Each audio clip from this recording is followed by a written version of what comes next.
Welcome to Pittsburgh Sportsline. I know our audience is going to be one of the biggest audiences we've ever had because it's freezing out there. It hasn't quite hit 20 below zero, and these lights are still chilly. You know how they always give me a tan. They're a little bit warm tonight, so it feels great being on studio here. Thanks for watching the show. We appreciate it. I ran into a couple more people I actually ran into a Prudential agent that I worked with years ago. Bob, here's a shout out to you.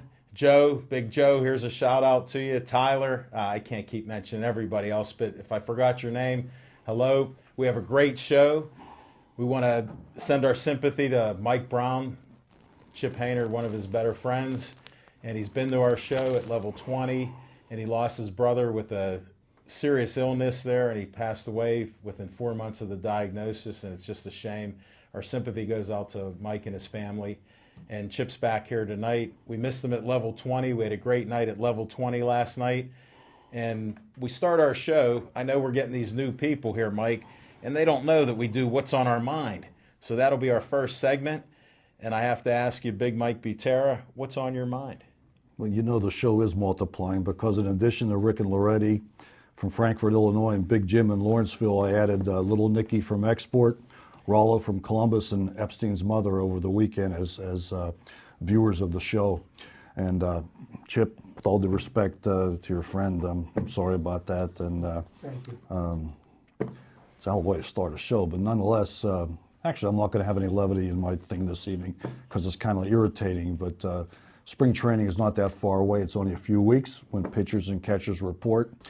And we've already had our first incident of the player, who in this case happens to be Adam Wainwright of the St. Louis Cardinals, informing everybody that he will not negotiate his contract during the course of the season because it upsets him, his family, and his teammates. So I'm trying to put that in proper perspective, and I'm thinking, well, what that actually means is if the front office or somebody says would like to talk to you about your contract, it obviously must be before a game, during a game, or after a game. Otherwise, how's it going to cause disruption? I mean, does like the whole team have to go into the front office with him? Does his family have to go into the front office with him? Does he have to go into the front office? And the answer is no. Al, aren't there like a slew of agents, which are attorneys, et cetera, that do this, and all the player has to do during the course of the season is either say yes or no. Yes, I accept the offer, or no. How disruptive can that be? Although I can empathize. Every now and then I'll get a call at about 5:45 on a Tuesday afternoon, and it'll be the machine telling me that I can't make this. I've been bumped from the show this evening because Smokin has one of his. Hold it, time out. Didn't you get the text I gave you? Is one of his showing up? You because were that's when I get bumped. bumped. But then they couldn't make it. Now they were in an 18-car accident on Route 88 and 51. Thank you for coming in. But everybody's safe. No fires, no real problem. Give me this so I can get off. And now, folks, we have Smokin' Jim Frazier. What's on your mind, Smokin' Jim? Hey, thanks, Big Mike. What's on my mind is I'm a mobster. I mean, I love mob movies. I tell you what, my favorite gangster movie is probably the John Gotti story, and number 2 has to be The Last Dawn. And I love the Godfather stories, but I hate the new gangster, Lance Armstrong. Hey, listen, who is to say that Lance Armstrong didn't develop cancer because of all the performance-enhancing drugs that he was on? Yeah, the guy's sad right now. He's sad right now because he got caught. You know, and like a true gangster, he used his political influences to spread money around to all the people and agencies who perform the test. That's why he can be so arrogant and brag and come on the air and say, I've always passed the test. Yeah, because he controlled the test. And then he turned from gangster to pimp and went to the pimptress, Oprah Winfrey, and told her what he was going to do, him and his lawyers, for 2.5 hours and what he was going to talk about. So Oprah ended up getting pimped by Lance Armstrong, the new gangster. This is what you hear, folks. You get insights that no other show that's on sports talks about. There's no way, and I just learned a word. Normally we revisit what somebody says, and I like to throw out a few words once in a while, multi-syllable. I can't even speak, I'm frozen. But what is this? Pinterest? I've heard of Temptress. I've heard of other things. Empress. But I don't know what. I can't even say it. Pinterest. Oprah Winfrey. A billionaire. Unbelievable. Okay. Now I got to go to Chip and I can rename him the Prophet Hainer. Because he's on a roll, folks. He was getting beat up like me, who's eating so much humble pie. We'll get into that in a couple minutes. But he picked 2 winners for the Harbaugh Bowl because he was using reverse psychology like all Steeler fans do. So the Prophet Chip Hainer's back in business. Go ahead, buddy. I got bitten hind end by that one. But just to speak to Jim's point, the Lance Armstrong, apology or whatever, I've never seen anything more disingenuous in my life. And, the funny thing is reports are coming out that Lance Armstrong lied about the fact that he lied about, so we don't really know what the truth is. And, I was reading this article and they saying how the expert poker players can, look at their opponent to see if they give a tell. And, what the tell is when Lance Armstrong's lying, his mouth is moving. Okay? But what's really on your mind, Chip? Come on. What's on my mind tonight? We've talked a lot lately about like the Hall of Fame because nobody got elected into the Hall of Fame this year with a quote unquote worthy collection of eligible candidates this year for baseball. And in about 10 or 12 days, they're going to announce the people that get elected into the Pro Football Hall of Fame. And one of the Steelers' favorite sons, Jerome Bettis, is up for nomination this year. And, he's the only running back in the nomination. But, I've always wondered, you got guys like Chris Carter. He's caught over 1,000 balls and 130-some touchdowns. You figure, geez, if anybody's got, Hall of Fame credentials, it's him. You look at what Tim Brown did. And, Tim Brown had 1,100 catches on a horrible Oakland Raiders teams. He wasn't playing for the 49ers of the 80s. He played on some really, really bad teams, and he put up some amazing statistics. And I'm, okay, I just don't understand why this guy didn't make the Hall of Fame. And then he opened his mouth, and it's clear to us all why he's not going to get into the Hall of Fame. For whatever reason, Tim Brown has decided to say that in 2002, when the Raiders went to play the Super Bowl against the Tampa Bay Buccaneers, that it was the coach's fault that we lost the football game. He changed the game plan on Friday, 2 days before the game, against the wishes of his entire team. Now, this is what I want to know. Why is this an issue now? Why hasn't nobody ever said anything about this in 10 years? What are you trying to do? You're trying to get elected into the Hall of Fame, and what are you going to do? Piss off everybody that votes for it? It doesn't make sense to me. Tim, keep your mouth shut. Maybe you'll get into Canton. That's what's on my mind, Alan. Wow. I can't even wait for the revisit.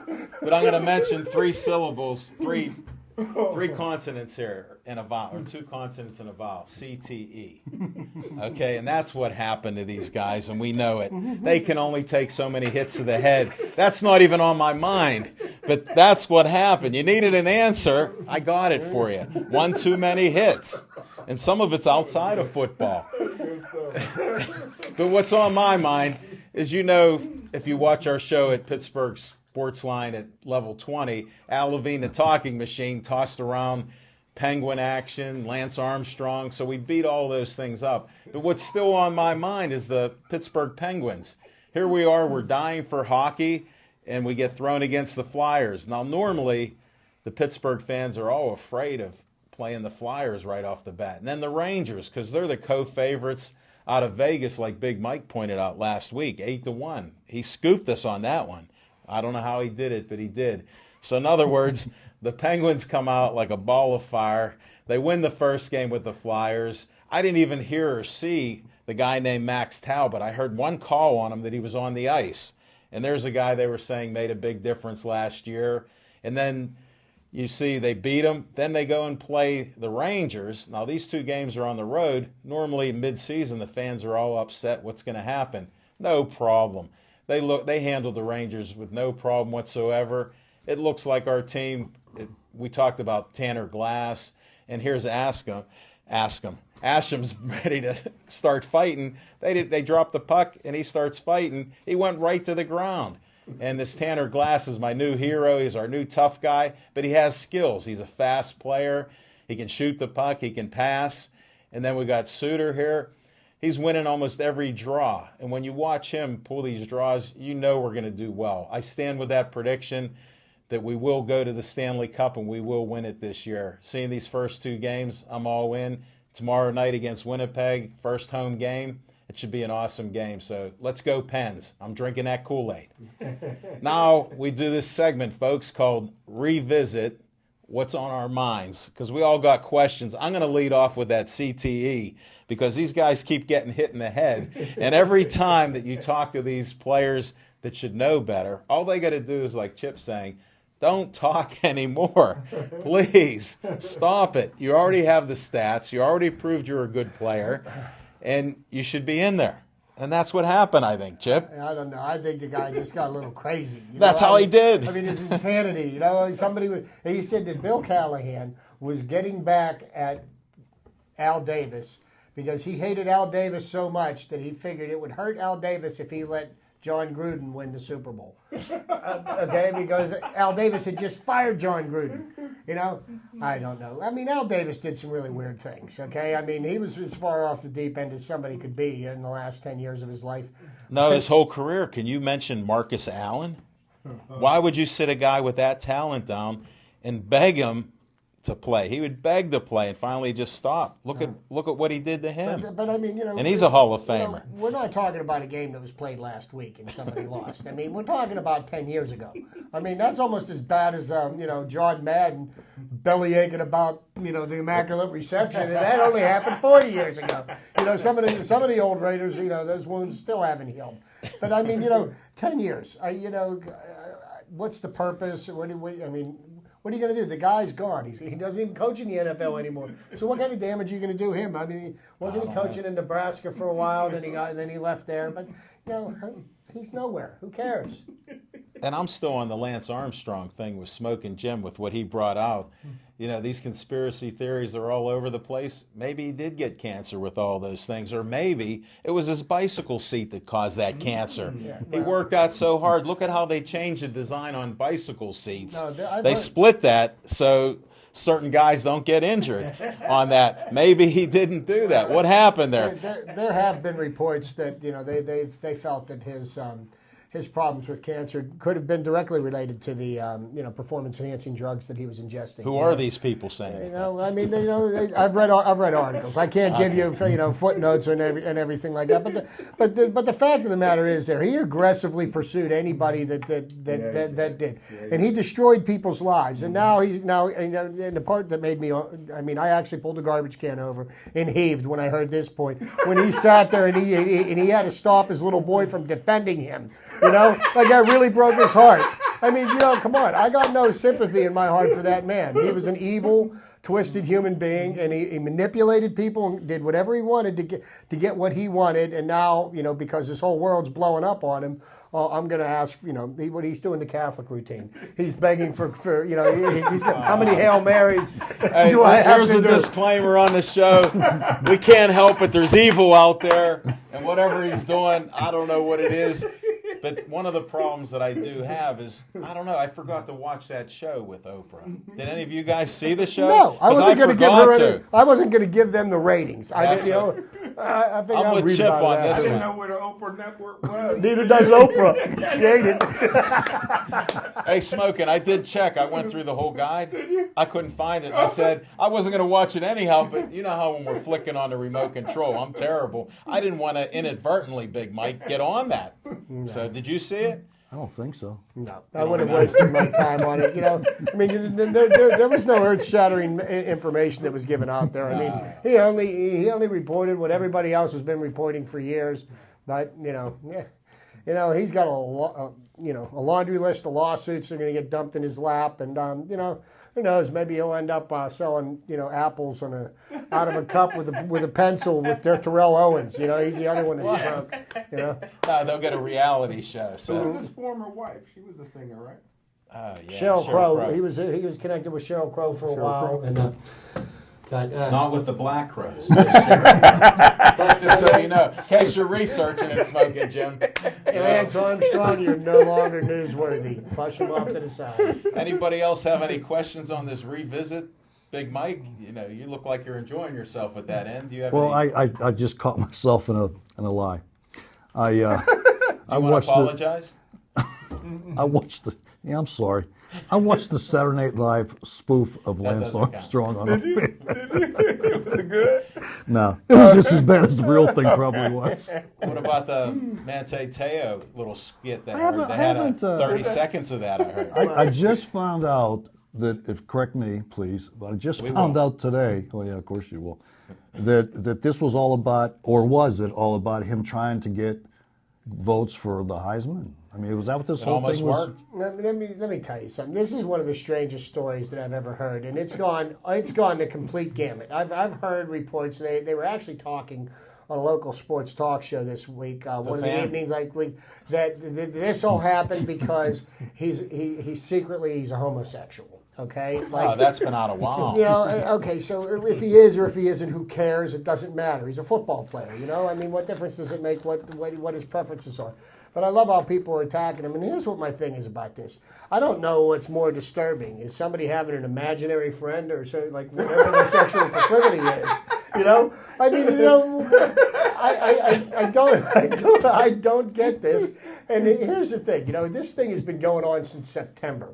Okay? And if he knew that this was a bunch of BS, and he milked it along for all that time, then he's got some type of guilt in this, the same as the person that perpetrated the hoax against him. I honestly don't believe that people can walk around and when he's getting a college education and can be that naive. Well, most people know that. I'm a card-carrying media member, so I got a media pass. So I guess I'm a reporter. Okay. And the first thing that I was always taught is that anytime you have a story, you have to have at least two sources to confirm that story before you can even take it to press.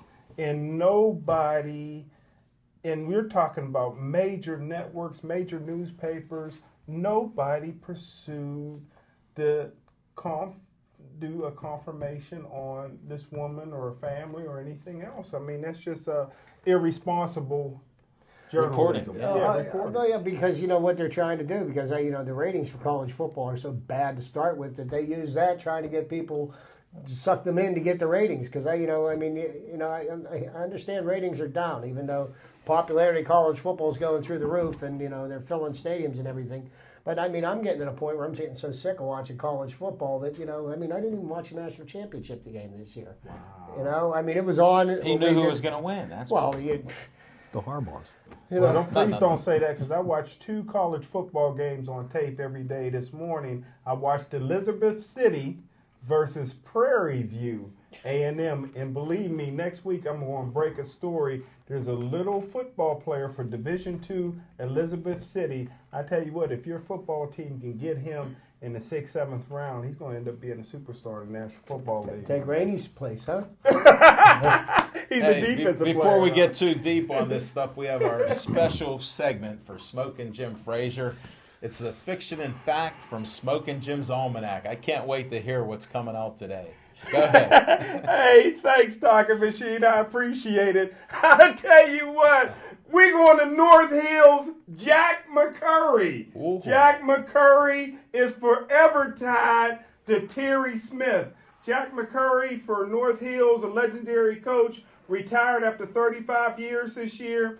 Terry Smith, who coached the Gateway Gators for 11 years, is moving on to Temple University as a wide receiver coach. But back in 1986, I was just a young pup. I was in the house. Everybody says it was the greatest game of all time. Gateway Gators versus the powerhouse North Hills team in front of 25,000 fans.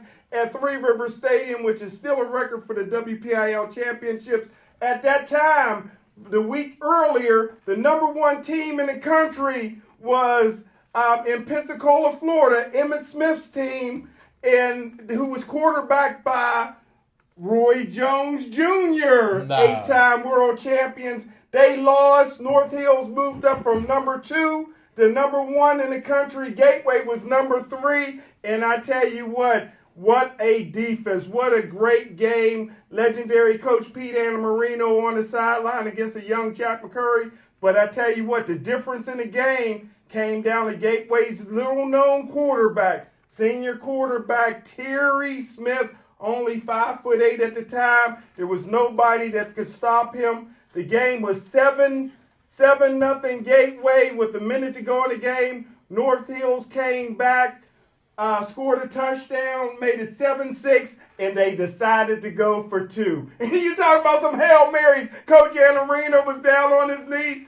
and his son, and I forgot the running back on that team was my brother. But Gateway's defense stiffened, stopped North Hills, won 7-6, knocked North Hills out of the top spot in USA Today. Of course, the next year, they end up winning the national championship. But Gateway ended up being number 3 in the nation, according to USA Today, undefeated team. And they went down in history as the greatest game of all time. Jack McCurry and Terry Smith tied to the hip again. And there you go, folks. That's why there's a lot of popularity with this Fiction and Fact from Smoking Jim's Almanac. I appreciate it, too. Thanks a lot. Thank you, now sir. we come to my favorite time with Chip, because he calls this useless trivia. Well, it's Chip's trivia time, folks, and it's not useless in my book. I like it, so Well, go ahead. What I'd like to do is I'd like to, make notice of the passing of 2 of baseball's greats. This past weekend, Earl Weaver, the manager of the Baltimore Orioles through the late 60s and through the 70s, he passed away. And in my mind, the greatest ball player to ever come from Western Pennsylvania passed away, Stan the Man Musial. Stan Musial is an amazing athlete, and more about what he did off the field than on the field. He treated everybody decently. Nobody ever had a bad word to say about him. And just to give an idea of how good of a ball player Stan Musial is, baseball's been around 130, 140 years. He ended up, right now as he sits, he's the number 4 man in total hits in Major League Baseball history. When he retired, he had the most hits of any batter ever in the National League. He ended up with 3,630 hits, okay? Pretty impressive statistics. But he was such a balanced ball player and was so consistent. He had 1,815 hits on the road and 1,815 hits at home. Does that not, okay? Wow. That's an amazing feat in of itself. And of his 3,630 hits, 1,377 of them were for extra base hits. He had 725 doubles, 177 triples, and 475 home runs. Another Pittsburgh athlete ended up with 475 home runs, and that was Willie Stargell. His last home run was hit in 1963, his last season he played, off of Johnny Padres, who was a pitcher for the Los Angeles Dodgers at this point. When he retired from baseball, he was number 2 on the hit list. He was passed by 2 men since he's been elected into the Hall of Fame. One of them is the hit king Pete Rose. The other one is the Major League Baseball home run leader, Hank Aaron. And Stan Musial's, because he is the true home run king. Untainted. He is the true home run king, period. In his career, he won 3 World Series titles. He won 7 batting titles, with an average of 376 being his best batting average of his career. He did that in 1948, and believe it or not, he didn't win the Triple Crown that year. He had the RBIs, he had hits, he led the league in doubles. He came up shy on the home runs. He had 39 home runs that year. Chip, I got to interrupt you. You know why he come up short? There was a game that was rained out where he hit a home run.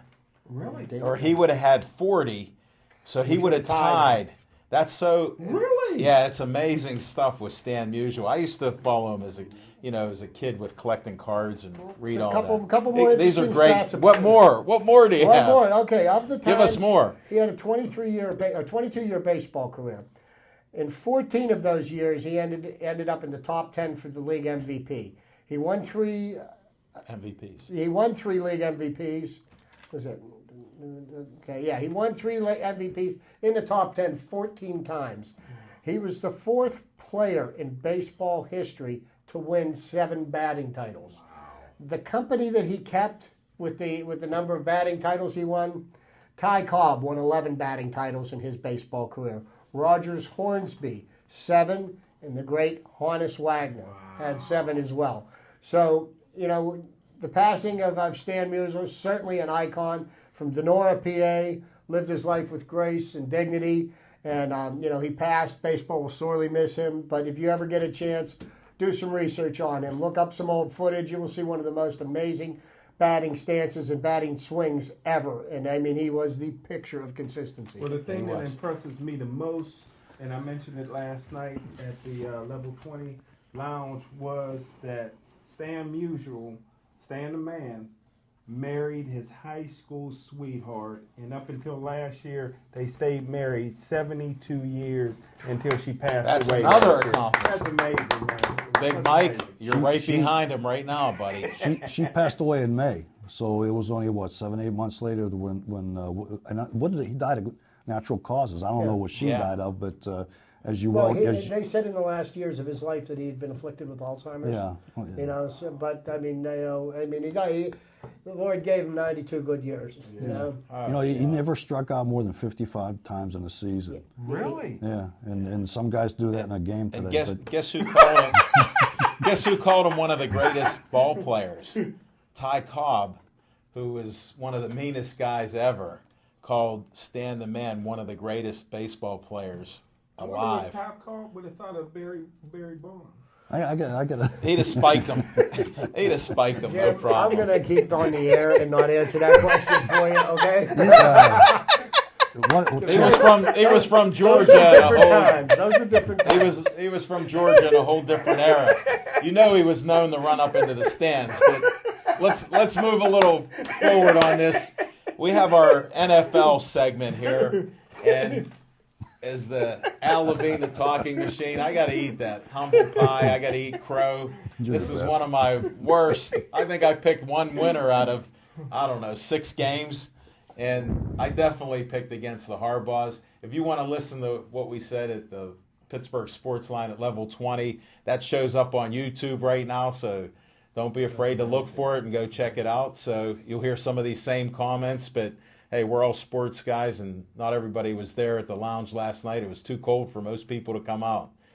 But anyhow, this Harbaugh Bowl, it's bothering me, Smoking Jim and Chip. Chip went out on a limb, did something, he was just kidding around, and it come true. And it's the worst of all possible worlds. But you look at it, and both teams are deserving. And personal feelings aside amongst the head coaches, the Ray Lewis story on the Baltimore end, it's a great feel-good story. Just, I don't want to see Ray cry anymore. It's not really flattering, okay?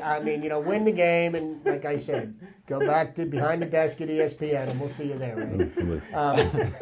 He will be. But, you look at the way these teams played, I tell you what, and I hate to say anything positive about Jim Harbaugh, because I personally don't care for the guy, but he's a great coach. Anywhere he's coached, success has followed. He turned around the Stanford program. They have been to 3 consecutive BCS bowls with the talent that he stockpiled there. Mm-hmm. Look what he's done in San Francisco in 2 years. He's to the NFC Championship game twice. Now he's on his way to the Super Bowl. But his real masterstroke of genius was to bench Alex Smith, and put in Colin Kaepernick. And, who ever heard of Colin Kaepernick, Smoking Jim did. If you watch that show, he'll tell you. Yeah, and I trust Jim's opinion. He evaluates more talent than I do. Please cut all this here, folks. No, but Still a family show, Chipper. In his job as a scout, But I thought as a model expert, and I don't mean car models. But you know, I mean, you look at, what did Colin Kaepernick do in the first playoff game? Rushes for 180 yards, and then you sit there and say, well, running quarterbacks, they're never going to cut it. And then what's he do? Last week, he beats the Falcons as a pocket passer. Yeah. So I mean, what can he do? I mean, what's he going to do at the Super Bowl? Sell popcorn in the stands at halftime? I mean, the kid's just an amazing athlete. Smoking Jim, you might as well repeat those insights you gave last night because these listeners are hearing it live. Matter of fact, Chief, since you're one of our biggest fans here in Pittsburgh, I know you're going to have to hear this again, Chief, but it's good stuff coming from Smoking Jim. Thanks for being at the show, Chief. And this is for Chief and Lieutenant Michael Vint, another one of our great fans. But I'm like Chip says, I'm an NFL scout, and in my scouting report a year ago, my top two quarterbacks was Cam Newton and Colin Kaepernick. But what I'm going to also drop on you guys is something that I predicted a few years back, and it's coming true. So I'll share it with you and the fans. I predicted the rise of the black quarterbacks for this reason: 7-on-7. When they started that in the high school level. Now you have these black quarterbacks who are very athletic and only runners. Now you don't have to have big money to go to Peyton Manning's quarterback camp, Nike's quarterback camp, go all around the country. Now you have these kids from, say, Clareton High School, which they ought to blow Clareton up. Why you keep picking on Clareton? But you have these kids that can play 7-on-7 at Pitt, locally, all summer long. And now you don't run on 7-on-7, you work on your passing skills. And that's what you're starting to see. You're starting to see the evolution of the black quarterback. Not the evolution of the black coach or the evolution of the black offensive coordinators, but you're starting to see the evolution of the black quarterbacks, because now they're not just running quarterbacks. Now they have the ability to throw down the field, and you're starting to see more and more of them in college.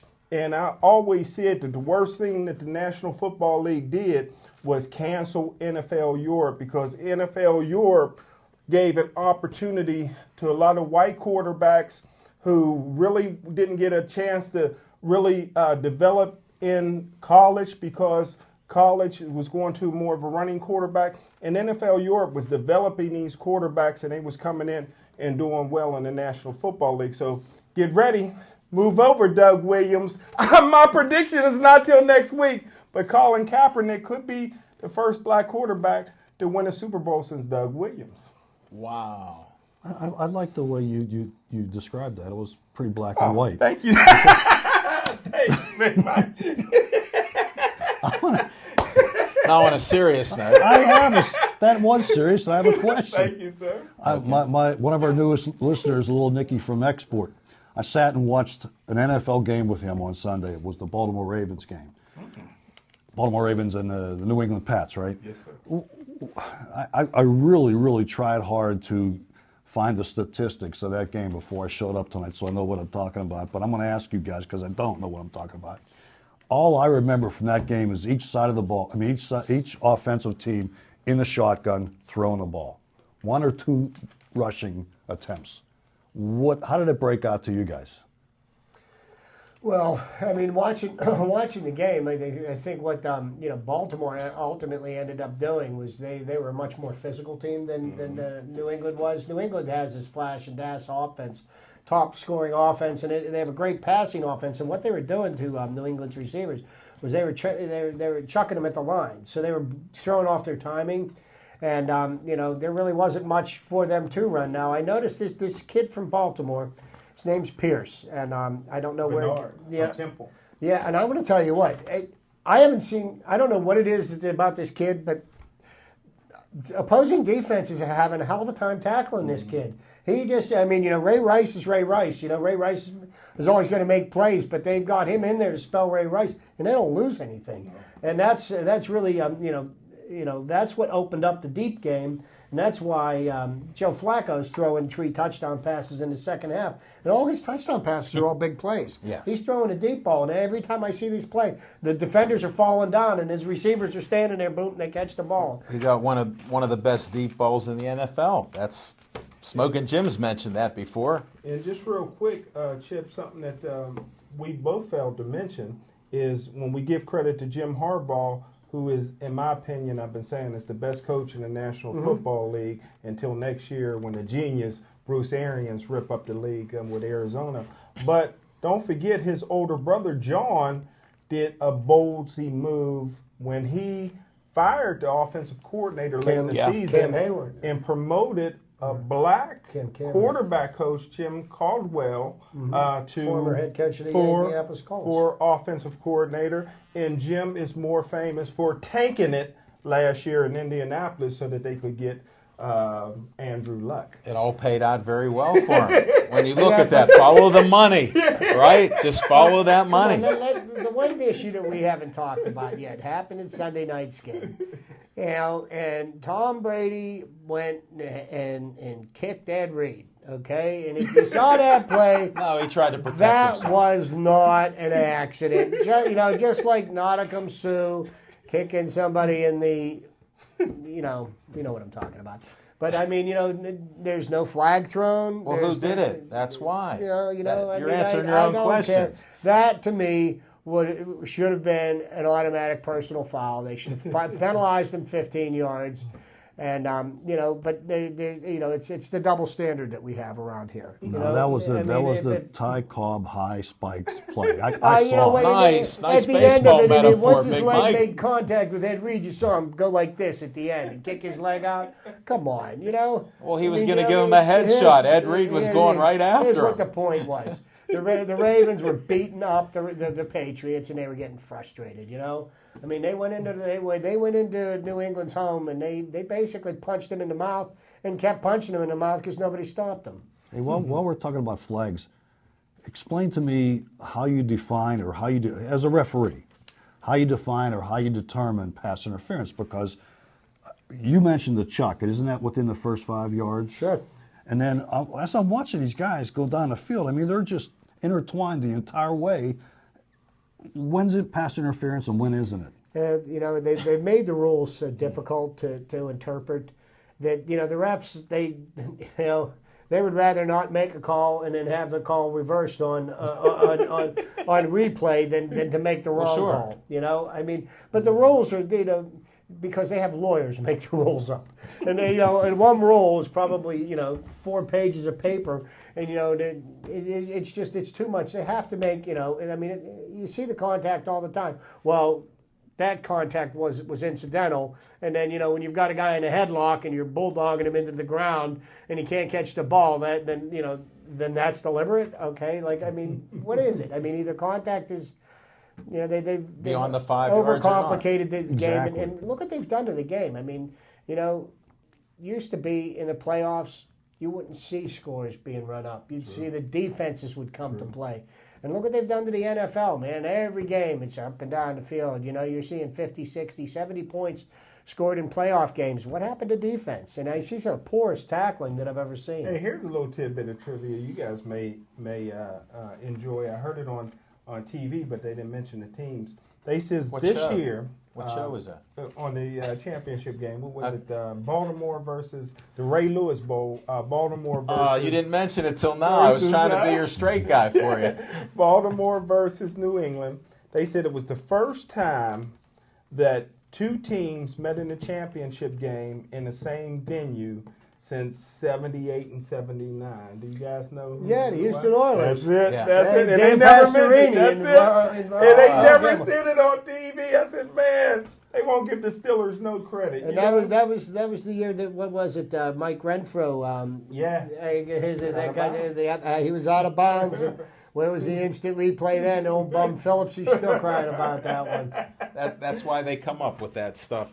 Hey, we covered this NFL, and we did get to mention Ray Lewis a little bit. But Yes, I want to sir. give a shout-out to, we had 2 great hosts from Waynesburg College. We had Megan Bales, and we had Rose Huey. They're associate producers of a special show, sports show that they do. They do that every week, and they interview players and everything. They knew about sports. It was great, so I give a shout-out to Megan and Rose. And they were asking me what I meant about the bionic arm on Ray Lewis. So I figured I'd at least touch on that, since I enjoy a little humor, since he is going to be in the Super Bowl. And he does cry a lot now, which I find unusual. But I guess that happens at times. He survived a lot. And that was the thing with that bionic arm. He does club a lot of people, and he is pretty strong, even though he lost that 2 steps, I think. But he did have 45 tackles. So Smoking Jim, your hero, can still be your hero. Well, and good luck to you in the Super Bowl, because I got a little birdies talking to me that you're not picking Ray to win the Super Bowl. Well, you know what? So, you know I what? had to get that out officially. But the big story that I was reading about in the paper today that came out of that game had anything to do with any of the players. It had to do with one of the players' wives. And Wes Welker's wife tweeted after the game, because everybody's singing the praises of Ray Lewis. She went ahead and mentioned the fact that he happened to be the father to 6 children from 4 different wives, and she further disparaged him about the incident that he was involved in, and ultimately, he pled guilty to obstruction of justice and walked away from the murder charge. And then all of a sudden she had to apologize because last year it was Giselle, right? Throwing the rest of the team under the bus because they didn't catch every pass that Tom threw. Now it's ball players, please, let your wives keep their opinions at home, okay? They don't need to be tweeted. They don't need to become stories because it's been a really slow sports week. And I love Wes Walker. And let me correct his wife. First of all, he didn't have 4 different wives. Ray Lewis got 6 kids from 4 different women. You save a lot more money that way. There. Now we cleared that. Let's move on. I was going to talk a little bit about baseball, but we covered. Okay, Chip under popular demand.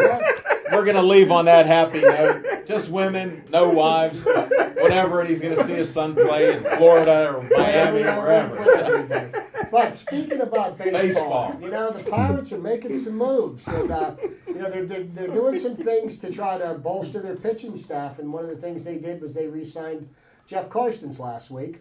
Wasn't he in the doghouse? Well, not really. I mean, didn't he speak out and they thought that was bad and they didn't let him pitch? No. For a game or something? No. Oh, that was a different guy. No. They had nothing to do with Jeff Karstens. I don't really know what they're talking about. But anyhow, so Karstens back in, and what they've done is they've signed Karstens to a $2.5 million contract, and then it's incentive laden, so he'll ultimately end up making less money than he would have made if they had gone through arbitration. But the Pirates had signed Francisco Liriano, or had made an agreement with Francisco Liriano for a 2-year contract. And then all of a sudden he hurt his non-pitching arm. He's a lefty. He hurt his right arm back in his home country.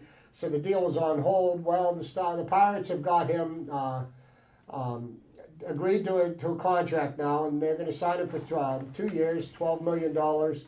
And what the contract is going to be contingent on is if he misses any games because of the injury, then the Pirates don't have to pay him what he signed for. Because, That's a great contract. Well, it works because it makes sense to pick him up. There's another quality starting pitcher that, you're looking at him to be an innings eater going into the season. He's another left-handed arm, and I'm telling you Lefties what, help. if you can get a couple of good left-handed starters on your staff, I'm telling you what, you're going to go a long way. It's great to be able to mix it up, because you make the opposing manager have to adjust his lineup. You go righty-lefty, and, So the Pirates are making some moves, and they're making some moves that seem to make sense. I'm looking forward to the season there, Big Mike. Oh, I say that maybe Francisco Liriano ought to borrow that bubonic arm from Ray Lewis, and that way, whatever, I don't care. Bubonic, yeah. I like that. Okay. A lot of disease out there. Stay healthy, drink green tea. Hey, we're going to move on to Penguins now. Let's do some may I start? Yes. With the Penguins. Yes. And actually it's an NHL comment because I think there was a valuable lesson learned about this NHL lockout, not the strike, the lockout. And the lesson is this: it didn't matter. I didn't see one beat skipped of fans clamoring, going back to the games. I'm not just talking Pittsburgh fans. I mean, everybody is just like nothing ever happened. So what's the point? The point is there is no point. The point is players and owners lost. It didn't matter how it settled out. They actually lost money. Both parties lost money. And then here's the other thing. The venues that they play in, what's the maximum seating in any hockey arena? Under 20K. They're- usually. Okay, they're that makes a 18,000, difference. 19,000 done. But Right. I tell you what, it's hard to gauge things because, we live in a hockey hotbed. I mean, the Pittsburgh Penguins, they're sold out moving forward, and then, you can't get tickets to them. There are going to be cities where you're not going to see this kind of turnout. You go to cities The same like ones that went Phoenix, into the you lockout. go down Yes. to Tampa The Bay. same way, yeah. You go because see, hockey is I was looking at a list of the top 20 college hockey teams, and all the top 20 college hockey teams are in the northern Midwest and the northeast of the country, and that's really where your fan base is in hockey. They've expanded way too far out, and you're going to see. The teams in maybe even Western Canada on the West Coast, and, in the South, they're because they don't fill their stadiums, and that's what they need to do, and they need the corporate sponsorship, and some of these corporations just aren't going to. But to speak to that, the Penguins came out this past weekend and did exactly what they had to do. It was very important for the Pittsburgh Penguins and the Pittsburgh Penguins fan base for them to come out 2-0 after their first two games. All these teams are rusty. Everybody's, and I think one of the smart things that Ray Shero did was picking up that goaltender, Vokun. Who? Gesundheit. Sorry, folks, that's an inside joke. But, Not that inside. You guys have watched because the here's show. what's something that's going to be different this year, and we talked about this last spring. I know I talked about it more than once on this show that I felt that the Penguins were burning out Yeah. Marc-Andre Fleury last year because they kept on running him game in and game out, and he got to the playoffs and the tank was completely empty. He didn't have anything left. Sure. So now the backup goalie, what's his name? Okay, he's probably going to play 20 of the regular season. They said games. he's going to do And 20. because that's they identified that problem with Marc-Andre Fleury as being something that contributed to their demise last year. Of course, And lack of defense because they were just playing offense. So, I mean, that was part of it. And Well, they did make a few changes but there. the only problem about the offense that they were playing last year is they were forgetting to put the puck in the net. And I think the thing that made it so interesting is that Evgeny Malkin had 4 assists in the first 2 games. But the Penguin stars haven't started scoring yet. James Neal is on Yeah. fire, and I predict that James Neal will be the top goal scorer in the league. He's probably Think he not can going to get win. 50? I don't think he's going to get the trophy for scoring, but he'll score the most goals. I think you're going to see Crosby or Malkin up there for the scoring title this year, and it's actually going to be fun watching them play. But we've got what 3 or 4 games a week. I mean, they play they 2. have got 6 one more tomorrow back to night. back. Chip, they got 6 more back to back games throughout the season. Mm-hmm. So that'll be interesting. Like you had the 2 nights in a row, you'll have that 6 more times. But And now you've got an experienced backup goaltender that you can plug in there instead of somebody that you're bringing up from the I forget who AHL it team. is, but we'll move on with that because these guys are getting too crazy. I always Thank like you to so talk much, a little college basketball, Pitt basketball. They're 15-4. I don't know much about the team. I watched them. I watch them win a game. I watch them lose 2. I watch them win a game, and they're 15-4. So I don't know. I did predict that they'll be in the NCAA tournament because all these other teams, Kentucky, Louisville, everybody's losing. Well, So, I can tell you something. might You be look one at of those years. You look at the teams in the top 10, and every one of them are really, really strong. Pitt is on a moderate 2-game winning streak in the Big East. They're playing the Providence Friars tonight. As a matter of fact, they're playing right now.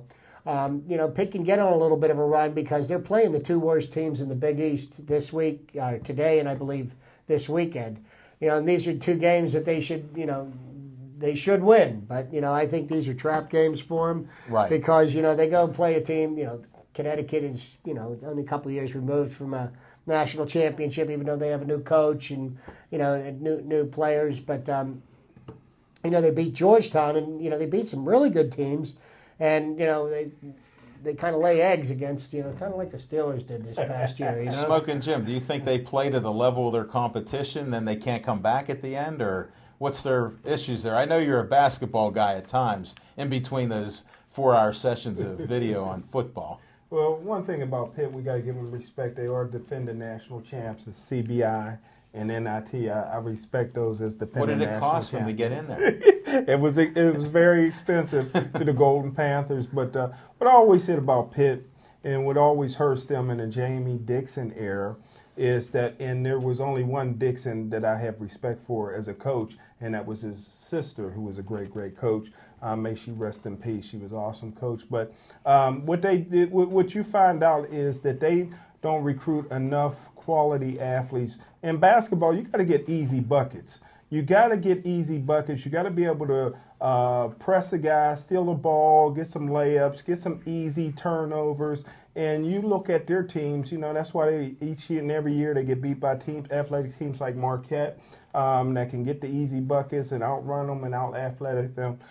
So Pitt, it's going to be a long road for them in the ACC, just like their football team. Well, I'll tell you what I think problems that that everything else would feed off of if they had more aggressive rebounders. You know, I mean, you know, Pitt's a team that can't afford to lose that battle with any of their opponents. They have to win the rebounding game, and they've got to go in with the mindset because everything comes off of that. You know, you start your fast break off of it. I mean, you know, following up missed shots. You know, that's how you get the easy baskets.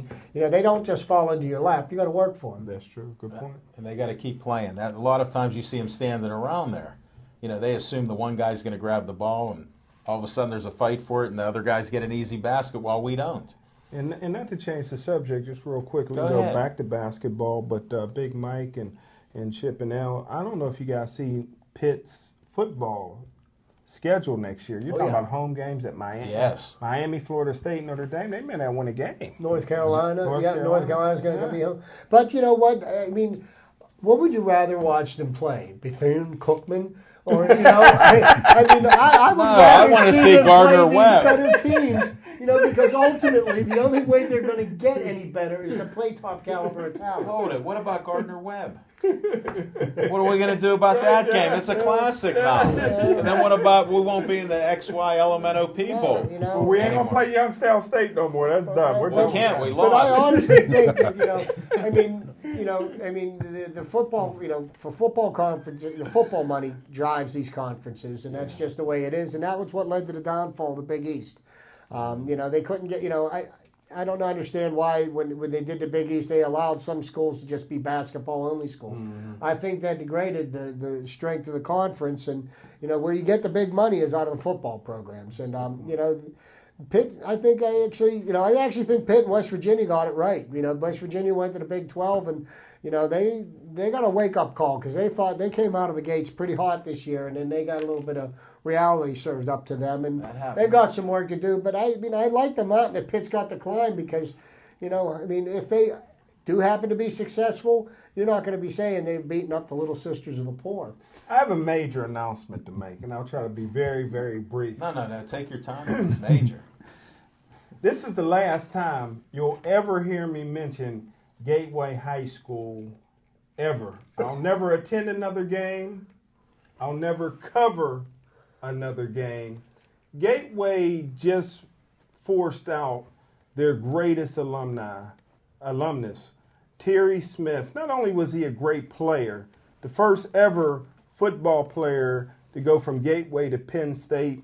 At Penn State, he held for one season until O.J. McDuffie broke the record, the single season touchdown record at Penn State. He did it as a senior at 10 touchdowns.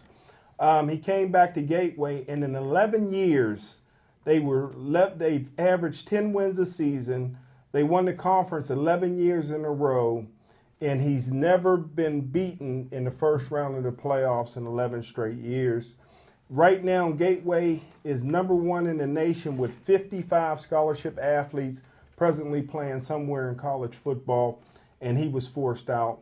So from now on, you will never hear me mention the word Gateway. From now on, I'm a Bethel Park fan. Whoa. And that's our high school little segment that I try to do. And now we're going to go to the closing remarks. Well, time. Well, where'd you go to school? He's serious. He's not going to mention it again. All right, here. He's not gonna Big Mike, thanks for the test. But I know we'll break them down. We'll break them down sooner or later. There's no doubt because we're relentless. Now we're going to do this segment. So short and sweet, fellas. Any closing remarks that you might have and you want to get out there, if you have any fundraisers, if you're doing anything, if Big Mike, you're in a movie or something, you want to promote that? I'm going to predict that the Taka machine predicts a Super Bowl victory by Harbaugh. That's my prediction. Good move.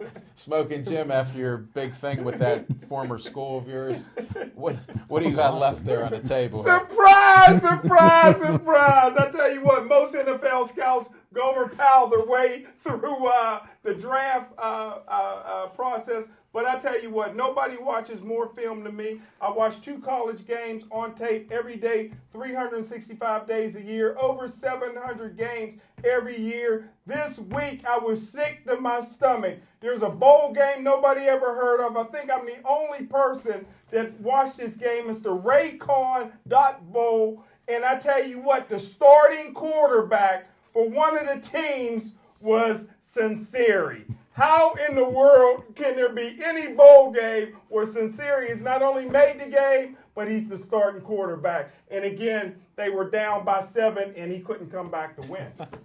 Held true to form. Well, great. Chip, what do you have that you want to bring out here? Well, here's what I'd like to bring out, and I think we've got another black eye for the NFL coming up this weekend because it's Pro Bowl weekend. And you know what? My wife is one of the few people in the world that actually watched the Pro Bowl. And, you know, I have watched enough poor tackling and showboating through the regular season. I don't need to watch it this weekend. So I think we're going to have another argument for why there shouldn't be a Pro Bowl. Hey, Chip, I got to agree with you. I haven't watched the Pro Bowl in about 5 years, so I'm right with you. I usually promote a few things. There's this Entrepreneurial Thursdays. You guys should come out. Jessica Lee sings the blues with Mark Strickland.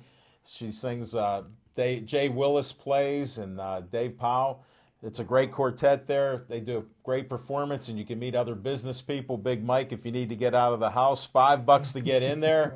If your wife's listening, sorry, it's 412-831-3304. You can call the show when we're not here. But that's some of the closing remarks, and I want to thank everybody for watching. I want to thank Matt. I want to thank Devin. I want to thank Aaron. We appreciate everything you do here, and I want to thank Dave Cable, director of Bethel Park TV. They provide this studio and this venue for us, and we are getting a lot of interest out there from other people and places. So we appreciate being out in the community. And if you want to call in, that would be fine. If not, watch us on YouTube. There's a lot of great shows. We have a lot of great guests out there. And you could see what the talk that we have. We don't mind being opinionated. We don't always agree, even though some people think I'm a yes man. I don't know where I'm at on a yes man on that show. I just wanted to bring that point out. That was the guy that brought us all together. Smoking Jim knows that. And if you ever catch Smoking Jim outside of here, he still believes Ray Lewis is one of the greatest linebackers and football players in history, no matter what anybody says. I know he believes it because he keeps telling me that all the time. And he even says it online, folks. Have a great night. Take care. Thanks for watching the show.